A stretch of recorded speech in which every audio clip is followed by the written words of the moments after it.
30 years ago that Australia last had a recession. It took us 7 years to recover from that. How long do you expect us to recover from this one? Well, we're already starting the recovery with the easing of restrictions, Pete, based on what was agreed by National Cabinet, and Treasury believe that that will put 850,000 people back in a job and increase the economic activity across the economy by more than $9 billion a month. But the economy has weathered quite a storm. We've had flood, we've had fire, we've had drought, we've had the coronavirus. And notwithstanding all of that, the economy's been remarkably resilient. It contracted by 0.3% in the March quarter, but if you compare that to the United States, which contracted by 1.3%, France by 5.3%, and China by 9.8%, not only have we progressed on the health front far better than many other countries, but on the economic front as well, we've avoided the fate of many other nations. Can you guarantee a recession won't lead to a depression? Well, we're absolutely focused on getting as many people back in a job, and that's why I'm on a building site soon to be joined by the Prime Minister and the Housing Minister, because we recognise that the coronavirus has had a significant impact on a number of industries, and we want people back at work. We're ready to provide the support necessary, but we also recognise that by lifting the restrictions, we're going to make it much easier for people to engage in what they were doing pre-coronavirus. So a no to a depression, or is it possible? Well, we recognise that, this is a challenging time, but we're absolutely focused on ensuring the recovery, and the recovery is underway, and we're in much better place than many other nations. We're on the economic cliff, Pete. I mean, we were facing a number of coronavirus cases increasing in Australia by more than 20% per day.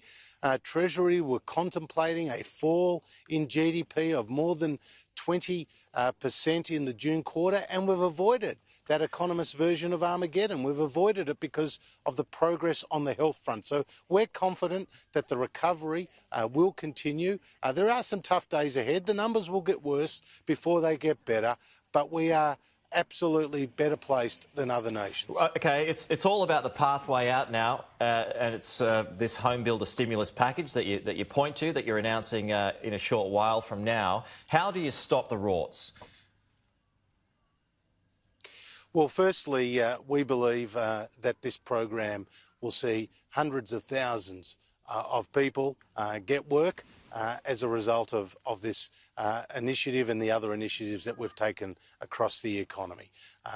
We know that the housing industry and the housing sector more broadly is worth more than $100 billion to the Australian economy, and we've got lots of tradies out there, sparkies, plumbers, painters, all of whom are itching to get back into work, and so this program is designed to get people to invest in a new property. But when it comes to the rorts and the integrity measures, we have put them in place. We're working through the states, through existing systems. Builders will have to demonstrate that the price that they are offering is based on a price of a comparable product from July last year. So we're absolutely focused on putting in place good integrity measures. Well, to qualify, someone has to spend upwards of $150,000 to $750,000. What sort of uptake are you expecting, given the country is in such poor economic shape at the moment?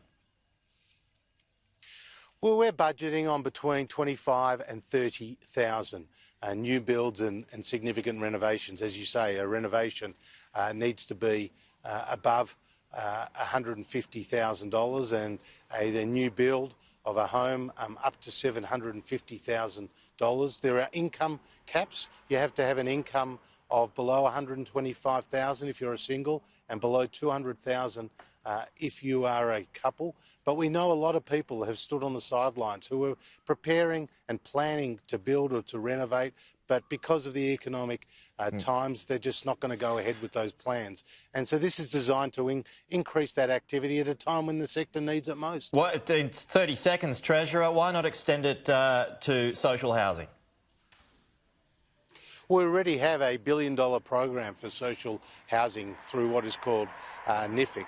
and that is providing loans for thousands of dwellings, and that is providing an important service to the community. But also the states have a role to play here, and we welcome the initiatives they've made to date about investments in social housing. So this is a joint effort, Pete, federal and state governments. Just a quick one-word answer here, Treasurer. The Treasury Secretary yesterday said it was a U-shaped recovery that he was expecting. What letter is it going to be for you? Is it V, W or L?